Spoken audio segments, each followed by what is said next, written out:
Welcome to Tractor Flips for Dummies. I just wanted to do a quick video on the drive belt if you've ever had one slipping. I removed the battery so I could work in the battery cage or the battery area. It looks like you just loosen the 13mm bolt here for the belt guards. Move the belt guards out of the way. Remove the belt off of the engine pulley, and then the belt just runs straight back. And then when we're back here, when I tip the tractor back up here in a second, it'll go through this pulley here and then around this axle pulley. It doesn't look like a bad job at all. So when I tip the tractor over here in a minute, I'll be able to show you how that new belt goes on. Welcome back to Tractor Flips for Dummies. As you can see, the belt comes up to the back pulley and then to the tensioner over there. But it was still giving me some issues, and so I jumped the seat switch here, and while it was running I was hitting the forward and reverse because I noticed like it was kind of like a little bit of a grinding sound, like it was trying to engage but it wasn't. So the solution was this right here was all the way back here and it needs to be up. And so then I took a little zip tie. There's like a linkage that goes right here, and then I zip tied it where it's up in one position, pretty much locked in gear.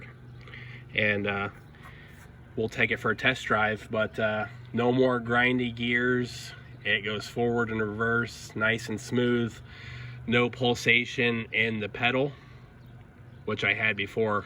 It was driving me crazy. I was trying to drive it and I was like, it would just give me a lot of vibration through the reverse and forward, and it ended up being the linkage was kind of off a little bit. It was all the way back here, it needs to be up there, and then I just zip tied it in position like it'll stay, and then just kind of zip tied it there.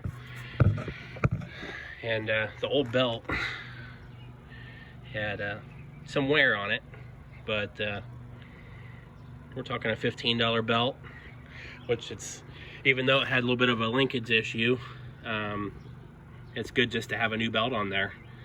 So we'll take it for a test drive real quick, and that should do us here.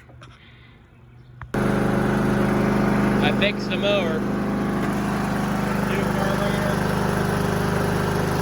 New carburetor, new fuel filter. Forward. Woo! Gone.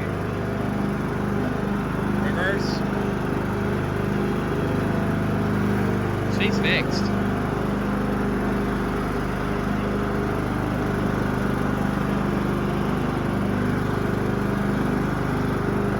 Real nice. So if one's in the market to, buy tractors and sell tractors, you could pick something like this up for, $50 to $100. I threw a new carburetor on it, a fuel filter, and a belt, so about $50-$60 worth of parts. So if you buy it for less than $100, then you put a little bit of money into it, and then you can clean it up really good. And I would say if you're in a good market, you could list something like this for like $450,